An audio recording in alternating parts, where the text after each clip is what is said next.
I'm Dr. Neil Payne. And I'm Kirk Lyons, and this is All Things Confederate. Well, Kirk, I'm glad to see that you're back from your travels. Why don't you bring us up to date about what you're doing? Well, this is for the week of April 18th, and I just want to let everybody know and remind them that tomorrow is Patriots Day. That's correct. April 19th, 1775, back when the Yankees were somewhat righteous. The American Revolution started that day at the battles of Lexington and Concord. By the rude bridge that arched the flood, their flags to April's breeze unfurled. Here once the embattled farmers stood and fired the shot heard around the world. Unfortunately, it's become a sad day because that was the day they torched the Branch Davidians' church and homes and killed 80-something people. Right. And it's the ATF's birthday, and so we always are nervous about what they're going to do to celebrate the birthday. Some new outrage. Mm-hmm. This week, or our last week, Tom Willis, our new executive director, and I traveled to Baz Childress's funeral in Lexington. It was a well-done funeral, quite well attended. They even played Dixie at the end of the funeral service. And, considering that one of our directors' funerals, they actually played the Battle Hymn of the Republic during the service. I nearly had a heart attack. Yeah. That is an inappropriate song. Absolutely. In any setting, especially in a church. But Baz had a good send-off except for one thing. He was the division commander of Kentucky Division, which has over 1,000 members. The funeral was held late in the evening. It was at 7 o'clock on a Tuesday evening. And with Tom, me, and Don Shelton, we were the only 3 SCV members there. That's scandalous. For a send-off for the division commander. Mm-hmm. And I suspect a lot of people don't think how important funerals are in the Southern movement, or how important they should be. Did he have no staff?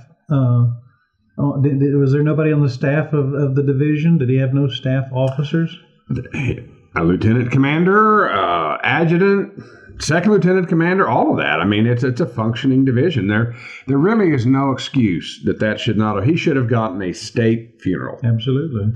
That's as Neil has said many, many times, that a movement really does not really have its spurs until it can do 2 things: punish traitors and reward the faithful. That's right. Well, we have a hard time punishing anybody because we have no power, but we can give our chiefs a send-off. Yeah. And it's a statement. Reward our friends. And right. If we can't do those 2 things, we don't have a movement. There's no Southern movement if you're not rewarding your friends and punishing your enemies, even if punishment means you just flagging them. And publicly chastising them. Yeah. So anyway, not a good show, Kentucky Division. We need to do better. It sends an important message, because generally people cannot muck with the message in a funeral. Mm-hmm. It may happen, but people generally won't dare to do it.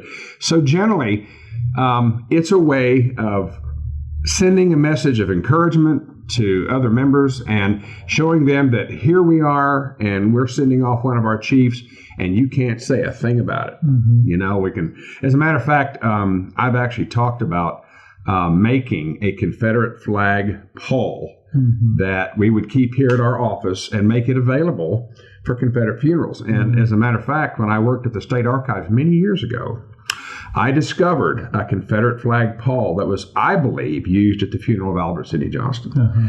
And we need to get with a funeral director and find out how big a pall needs to be for a modern casket. But I really think that would be a very useful thing to have, because, as people, supporters, SCV members, and people like that, eventually they're going to die. We all are. And it would be nice to have something nice like that, rather than just draping a flag over a casket, to have an actual pall that could be sent to the funeral home and be used at a Confederate funeral. Yeah, I think so too. I mean, there have been times when the Confederate community has done it right, like the Hunley funeral. Right, or Mrs. Alberta Martin's funeral. Right, making a big statement, that about the Confederate cause and the Southern movement. And that's a good time to do that, and to keep it in the public consciousness that there are lots of people that support the cause of the Confederacy. And while we're talking about the timeliness of life and death, if you have not made out your will or a trust, remember the Southern Legal Resource Center in your estate planning. If you need help in getting a trust or will together, we will certainly be glad to assist you and find competent local counsel that can help you with it or at least review it. But remember us in your estate planning. The SLRC very nearly got snuffed out financially. We got hit real hard in the 2008 downturn. And if it wasn't for a supporter who we did not even know die and leave us some money, we wouldn't be here right now. It was very providential, and we thank God for that and for his foresight and making provision for things that he felt was important, because a lot of people's family don't share their sympathies. That's right. And they're not going to do anything, for the things that you hold dear. So anyway, remember us in your estate planning. We can help you with that if you need assistance. Also, become a member. We need a lot more members.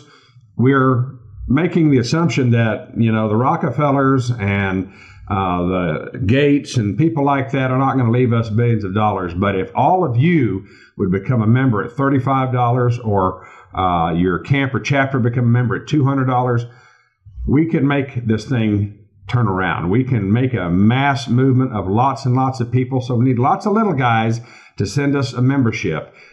Send it to P.O. Box 1235, Black Mountain, North Carolina, 28711. Become a member so that you can be part of a very exciting legal movement. Join the front line. That's John, right. Because that's where we are. Enjoy the struggle. We have a couple of ways on Dr. Payne's theme of rewarding the faithful. Yes. We don't have to do this in a funeral. There's other ways we can reward the faithful. And we've set up, the board of directors have set up 3 awards. One is, and this will be the first announcement of it, is the Baz Childress Heritage Award. And so we've set up an award in the memory of Baz Childress, who was a fighter and who was in the middle of a lawsuit, which will go on. Yes. Baz's lawsuit doesn't die with him. And so we thought it very appropriate that the first Heritage Award of the Southern Legal Resource Center be named for Baz Childress. So we announced that. We also are announcing the Copperhead Award, which is something we have talked about and actually had in place for a long time, but the board has never put its stamp on it. So if you are a person of Northern birth with no Confederate ancestry and you're fighting on behalf of the Confederate community and Southern heritage, you might be eligible for the Copperhead Award. For those of you who don't understand that term or are familiar with it, the Copperheads were the Northern Peace Democrats, the people and other people that supported the Confederate cause in the North. It was a lot harder to be a pro-Confederate supporter up north than it was to support the Confederacy down here. You faced jail, possible death, persecution, and being reviled in the streets. It was very difficult for people to, be true to the cause of liberty. Even if they weren't necessarily pro-Confederate, they were anti-war and knew that they were in the grip of a tyranny that was brutalizing. Eating their rights. Right. Just eating. And brutalizing people and killing people in the South and destroying their rights up north. And they understood that. And these people suffered a lot of persecution. It's funny how things come right back around, and we're pretty much in that same situation. Something that a lot of people don't know, a third of our financial support, a third, comes from people up north. And we have a significant number of Northerners that get it. They're not eligible to join the Sons of Confederate or the UDC. They're patriots. Right. And that's what it's really all about. So to all our friends in Upper Dixie, we appreciate you. And we'll be going through our records. And if you give $500 annually and you're Northern born with no Confederate ancestry, you're eligible for the Copperhead Award. And what it is, it's a Indian head penny with the head cut out and made into a lapel pin. That's a symbol for the Copperhead Club. That was a symbol that they used back then. They would cut out the Indian head out of a copper penny and use it as a lapel pin to identify themselves as Copperheads, and that's where the name comes from. Now, if you're a prolific worker for the Southern cause, you can get the Copperhead Award without making the financial contributions. As a matter of fact, we haven't announced it yet, but our first nomination for the Copperhead Award is getting it because he or she is a prolific writer for the Southern cause without any Southern ancestry. Right. So the last award is the Henry Watterson Journalism Award, and this has been created to reward and recognize brave Southern or pro-Southern writers in the field of journalism, and there's not very many of those. It's named for Henry Watterson, who was the founder of the Louisville Courier-Journal, a paper that still exists. I doubt it meets the same editorial standards that he set. Kept that. But Henry Watterson fought under Nathan Bedford Forrest in the war. He was in, I believe, a Kentucky cavalry regiment. We're still doing the research for the background of the award. But the board of directors not only created the award, but they have nominated and chosen their first recipient for the Henry Watterson Award. And that is Christine Boyer-Barr, who is a columnist for the Paris Post-Intelligencer. And she has consistently, and usually about every other column, has a pro-South theme.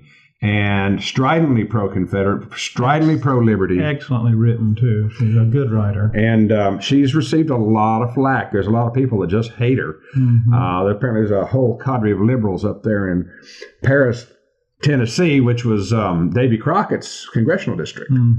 But if they hate her, you know she's doing good. That's right. So we're very proud to announce Christine Barr as the first recipient of the Henry Watterson Journalism Award. And if you are a member of the Southern Legal Resource Center, you have the right to propose nominations for any one of these 3 awards that we've set up. So if you know of a brave journalist or a copperhead or a heritage defender or offender that needs to be rewarded, make a nomination and address it to Dr. Neil Payne, who's chairman of the board of the Southern Legal Resource Center. And remember, become a member of the Southern Legal Resource Center. $35. That's one visit to McDonald's for your family if you've got 2 or 3 kids. So send us $35. The price of liberty for you and your posterity is incalculable. Thank you.